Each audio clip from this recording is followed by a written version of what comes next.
Selamat pagi saudaraku, salam sehat selalu ya. Jangan lupa hati harus gembira karena hati yang gembira adalah obat yang paling mujarab.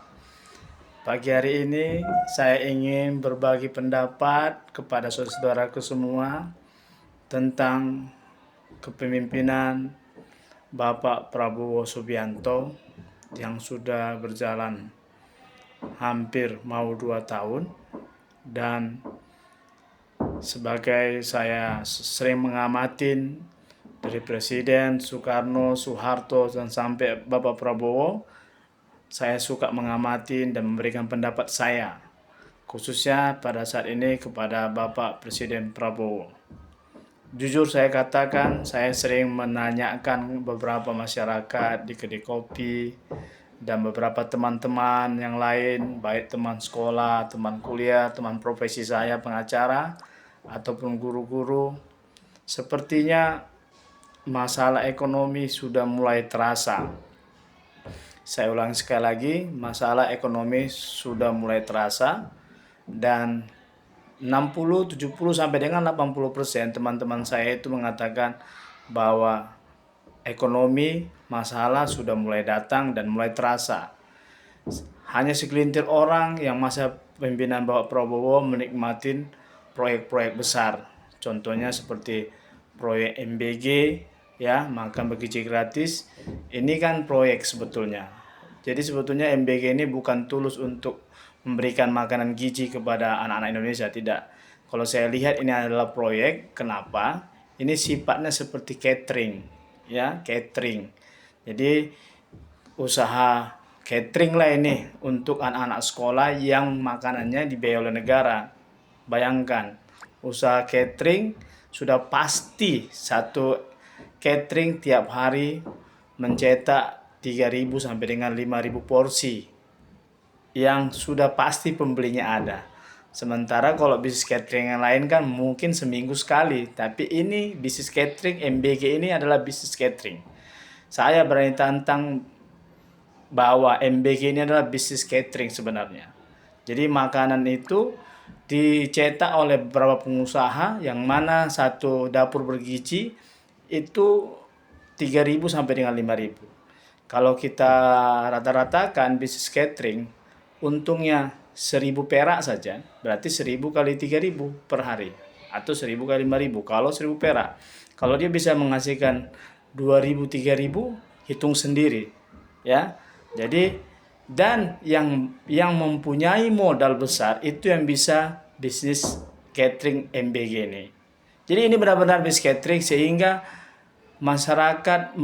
sebagian masyarakat menilai luar biasa, ya. Sebagian orang menikmati masa kepemimpinan Prabowo dengan bisnis cateringnya yaitu MBG. Sebagian orang lagi tidak dapat pekerjaan dan ekonomi semakin merosot. Jadi kalau seandainya Bapak Prabowo ini memang benar-benar ingin memberikan makanan bergizi kepada anak-anak Indonesia, ngapain dibisniskan catering kan Bapak Prabowo? Kasih aja ke orang tuanya langsung Bapak Prabowo. Itu lebih bagus. Dan parahnya lagi, anggota-anggota DPR nurut dengan program MBG ini, ya. Saya tidak terbayang, ya, bagaimana pengawasan MBG ini, ya. Kan bisa kita lihat penghematan bahannya dan lain sebagainya. Bisa, siapa yang ngawasin, ya. Jadi, dan saya khawatir, ya, semakin hari semakin ekonomi semakin turun, maka bisa saja kejadian krisis tahun 1998 kemarin akan terjadi dalam waktu dekat ini. Ditambah lagi banyaknya perilaku penegak hukum, yaitu khususnya kepolisian, tidak bekerja secara profesional dan lebih banyak yang korup. Untuk saya sendiri, saya sebagai pengacara, yang jelas-jelas tiga saya lihat dengan mata kepala saya sendiri, bahwa oknum polisi itu pura-pura bodoh tentang hukum, pura-pura tidak tahu tentang hukum, tapi sebenarnya dia dengan sengaja melanggar hukum itu sendiri. Karena apa? Karena dia mendapatkan sesuatu. Jadi apabila seorang oknum polisi tidak bekerja secara profesional, tidak mengikuti hukum, ya itu sudah pasti. Orang gila mana yang nggak tahu ada oknum polisi tidak bekerja secara profesional, tidak mengikuti aturan yang ada, sehingga merugikan masyarakat. Kenapa dia melakukan itu? Ya karena dia dapat sesuatu. Contoh ya, yang saya betul-betul saya tangani dan saya menjerit dan mau menangis melihatnya. Contoh tahun 2021, saya mendampingi masyarakat kelas kecil, maaf, masyarakat kurang mampu. Ya, ada 4 orang pemakai narkoba ditangkap oleh Polsek Talunkenas. Dan keempat orang ini dibawa ke Polsek Talunkenas, Kabupaten Deli Serdang, dan barang bukti narkoba itu dijejerkan, dan 4 orang ini dipertontonkan ke media dan diadakan press release, ya. 4 orang, jadi 2 orang miskin, 2 orang kaya, ya. Jadi pada saat di Polsek Talunkenas, 2 hari mereka ini ditahan, yang 4 orang ini. Kemudian dipindahkan ke Polresta Deli Serdang. Ke Polresta Deli Serdang bagi narkobanya. Dalam beberapa hari, 3-4 hari kemudian, ya, 2 orang kaya ini dilepas. Bayangkan. Dan barang bukti barbuknya diarahkan semua ke klien saya yang orang kurang mampu ini.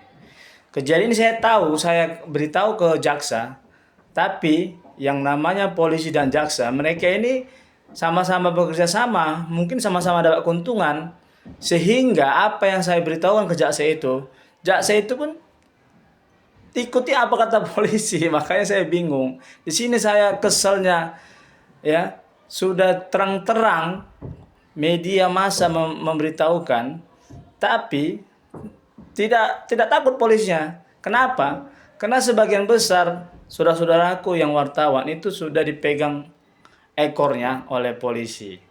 Jadi yang awalnya saudara-saudaraku wartawan bergebu-gebu memviralkan penangkapan 4 orang ini, tetapi setelah 2 orang dilepaskan, nggak ada lagi berita itu. Dan saya berjuang untuk menyampaikan kepada saudara-saudaraku wartawan, tapi tidak mau membantu saya. Kenapa? Karena saya tidak memiliki uang untuk berjuang. Saya hanya bisa menggunakan tenaga, pikiran, dan mulut saya ini. Karena yang saya dampingi itu adalah orang yang kurang mampu. Itu kasus 2001. Kasus yang kedua, ya, 2024. Bayangkan, ada klien saya yang berasa kurang mampu juga, sudah memiliki surat selama 30 tahun. Suratnya dari kepala desa lagi, diketahui oleh camat lagi, ya. Dan dia menanam pohon durian itu. Dan dia menjaga, merawat durian itu selama 30 tahun. Terbayang nggak? Ya. Tapi Agustus 2024 ada orang, ya, sekelompok orang, ya, kolam perangin-angin bersama kawan-kawannya menebang pohon durian itu dan dijual. Dan mereka tertangkap tangan. Dan ketika tertangkap tangan dibawa ke Polsek Talunkenas, polsek yang sama lagi. Polsek Talunkenas yang ada di Kabupaten Deli Serdang, Provinsi Sumatera Utara. Dibawa dan diproses, bukannya ditahan. Ini pencuri kayu ini dilepaskan oleh Polsek Talunkenas. Saya tidak habis pikir bagaimana seorang polisi berani melepaskan orang yang sudah tertangkap tangan. Dan parahnya lagi, seorang polisi, Kapolsek lagi, perwira, berani mengatakan surat tanah klien saya itu bukan tanahnya, itu tanah hutan.